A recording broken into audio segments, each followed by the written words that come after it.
Back to news. మాజీ ముఖ్యమంత్రి జగన్మోహన్ రెడ్డిపై తుడా చైర్మన్ దివాకర్ రెడ్డి మండిపడ్డారు. చంద్రబాబుపై మరోసారి నోటికొచ్చినట్టు మాట్లాడితే ప్రజలు చూస్తూ ఊరుకోరన్నారు.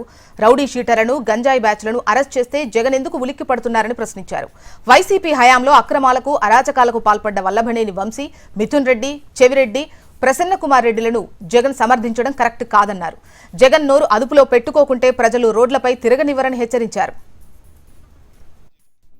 వైఎస్ జగన్మోహన్ గారు నెల్లూరుకి ప్రకటన రావటం, వచ్చినప్పుడు అక్కడ మాట్లాడినటువంటి మాటలు విని చాలా బాధ వేసి ఈరోజు అన్ఎక్స్పెక్టెడ్ గా రాత్రి కనుక్కొని ప్రెస్ మీట్ పెట్టడం జరుగుతుంది. కనీసం ఇప్పటికైనా వాళ్ళు 2019 ఎలక్షన్లో 151 సీట్లతో ప్రజలు మీకు అధికారాన్ని ఇస్తే 5 సంవత్సరాలు తిరగక ముందుగానే 11 సీట్లతోనే మిమ్మల్ని పరిమితం చేసేస్తే దానికి కారణం ఏందనేది అట్లీస్ట్ మీరు తెలుసుకోవాలనేటువంటి పరిస్థితుల్లో ఉండి ఈ రోజు కూడా మళ్ళీ అదే విధంగానే అదే మాటలే పెద్ద చిన్న ఏమీ లేకుండా నోటికి ఎట్టొస్తే అట్లా మాట్లాడి ఒక పార్టీకి అధ్యక్షుడిగా నువ్వు అట్లే మాట్లాడుతున్నావు, నీ పార్టీలో ఉన్నటువంటి మాజీ ఎమ్మెల్యేలు కావచ్చు, మాజీ మంత్రులు కావచ్చు, వాళ్ళు అట్లే మాట్లాడుతున్నారు. కనీసం ఒక తప్పు జరిగిన తర్వాత ఈ తప్పు జరిగింది, గంజాయి మత్తులో గంజాయి అమ్మే వ్యక్తిని చూసేదానికి వెళ్ళి ఇవన్నీ అరాచకాలు చేస్తూ ఇంకా కూడా మీరు మారకుండా ఎప్పుడో సీఎం చంద్రబాబు నాయుడు గారిని స్టూడెంట్ లైఫ్లో గలాట్ జరిగింది, చెప్పుతో కొట్టినారు.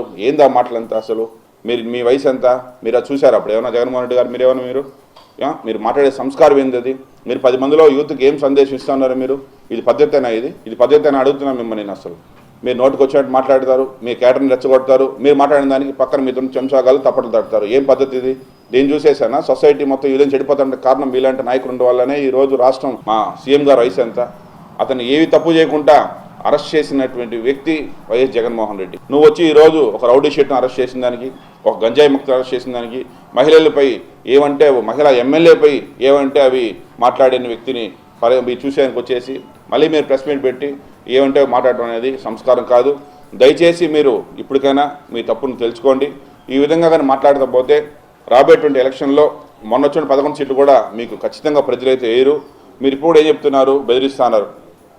మా గవర్నమెంట్ వస్తే మేము అది చేస్తాం, మేము కేసులు పెడతా ఉంటాం. కానీ అట్లీస్ట్ ఇప్పుడైనా మీరు మీ తప్పు తెలుసుకొని మా ప్రభుత్వం వస్తే మేము ఈ కంపెనీ చేస్తాం, మా ప్రభుత్వం వస్తే మీకు ఈ ఉద్యోగాలు ఇస్తాం, మా ప్రభుత్వం వస్తే మహిళకి చేస్తామని చెప్పి మర్చిపోయి ఇప్పుడు కూడా మీరు 24 గంటలు మీరు కావచ్చు, మీ మాజీ ఎమ్మెల్యేలు కావచ్చు ఏం చెప్తున్నారు? మా గవర్నమెంట్ వస్తే మీ ఊరిని వదలం, మేము కేసులు పెడతాం, మేము అన్నీ ఆపేస్తామని చెప్తున్నారు. కానీ ఒక్క ఎమ్మెల్యే అయినా, ఒక ఎంపీ అయినా, కనీసం ఈరోజు మీ పార్టీకి సంబంధించిన వాళ్ళు ఎవరైనా సరే మీరు ఈ విధంగా చేస్తే మేము వచ్చిన తర్వాత మేము కంపెనీలు ఇస్తాను ఎవరూ ఏమీ చెప్పకుండా ఇంకా బెదిరిస్తూ భయపిస్తూ ప్రజలందరినీ భయాందోళన తీసుకొని పోయేటువంటి ఘనత మీ వైఎస్ జగన్మోహన్ రెడ్డికి మాత్రమే. ఇది ఖచ్చితంగా ఇది అవుతుంది తప్పితే దయచేసి ఇంకా మీకు భాష మార్చుకోవాలని చెప్పేసి నేను మీకు నా తరపున ఒక విజ్ఞప్తి చేస్తున్నాను.